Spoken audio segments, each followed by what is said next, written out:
Các bạn đang pinu của đem chiêu tao nốt này đem chiêu qua bật video này sẽ có chú đem chiêu sẽ đi lời tầm phun nước các bạn ạ.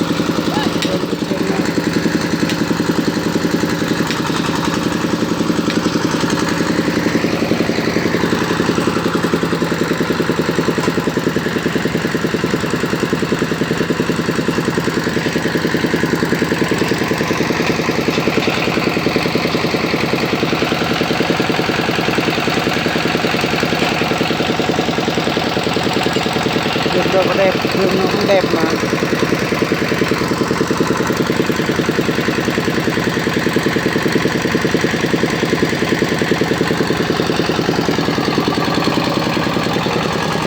Đường qua tầm Thanh Sơn đây, đường đẹp đẹp, đường sâu quá, đường cái này bị lúng các bạn ạ.